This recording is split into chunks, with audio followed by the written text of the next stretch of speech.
deposit. So, what do you know? Tuesday shoulder day. Oh yeah. So, as you may have, well, as you're witnessing currently, in this exact very moment, I might be doing a small military press. And for a change, not seated military press. For whatever reason, I decided it looked more powerful to do standing military press, the real way, for real men and women. I don't know. To be honest, great dog pump. More so than normal with like just seated military press. I think it's because seated military press, you can kind of like kerfuffle the weight up a bit, you know, lean back a bit, kind of push a bit with your chest, I guess. But you know, that standing military press, you can do a little bit of a knee pop and, you know, get it up about this much and the rest is shoulder. Hey, there's no getting around that. And what do you know? It's almost like only using your shoulder gives you a better pump. That being said, I don't know if that's accurate, but that's at least what it felt like for me. Yeah, so military press, very nice. Then we went on and did front raises with the sway bar front raises. I don't know, you know the ones, and if you don't know the ones, you'll see them, so don't fret. Okay, I promise you will be enlightened shortly. And yeah, I don't know what else there is to say about those, to be honest. They quite a brute force kind of grunty, dirty, get down to the business sort of movement, which I kind of like. But at the same time, they hurt your shoulder, they make you tired, which is what you ideally want in the case of a workout. So again, no complaints. Then we went and moved on to a little bit of lateral raises and leaning against the bench lateral raises, just to focus purely on that tensioning of the delt and just to make sure really that there's no like movement in my traps pulling up the, well, is it, what would bring it up? It's not really my traps. It is your traps, I guess. Well, making sure that it's only my delt moving. That's why I do the leaning lateral raise. If you guys were wondering by any chance, it is actually A100. I would highly recommend giving it a bash. It's very nice. Then what else did we do? We did a little bit of rear delts, and I believe that's it. Rear delts, you know, superset it because, you know, who doesn't like a superset? It's quick, effective, efficient, and gets them things tingling. Which is what you want for the rear delt. Make that nice full moon look of your shoulder, which is good. Currently, I think full moon might be a small exaggeration.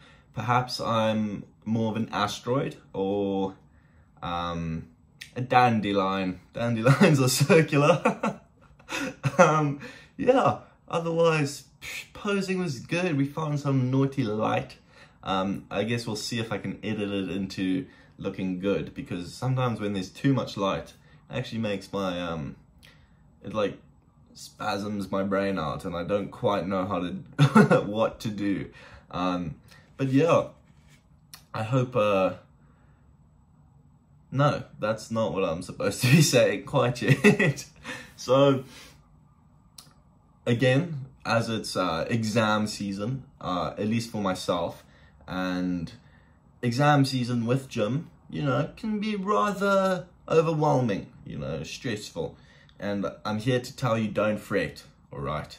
There is a way to get around it, to, you know, start and finish everything successfully and do it effectively and efficiently, right? And you may be asking, what on earth is this way? And the answer to that is, I don't know. No, I'm joking. It's really quite simple, at least in my mind. And it's really just taking the first step and starting. So there's no point in procrastinating and kerfuffling around. When you have things that you need to get done, do them, you know? Blooming, get up, go do them, start them, because the most difficult part is the starting.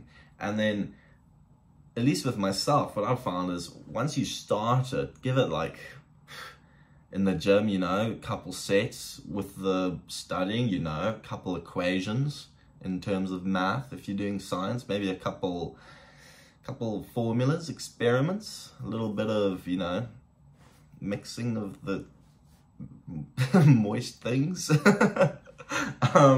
And then eventually you're gonna find yourself in the groove of it, and what do you know, it's been like hours and you've done the thing you needed to do, and all it really took was you being like, oh, okay, let me stop wasting time, let me stop being a bum and you know, putting things off because it's a little bit unpleasant and it's going to be a little bit uncomfortable for, like, you know, the beginning of it. That's it. And then capiche capoosh, finished. So, well, at least that's the way I've started to think about it and, like, do it, because it's really just the beginning that's difficult. And I'm not sure, like, obviously that's like not always the case. Some stuff is difficult, like, difficult the whole way through.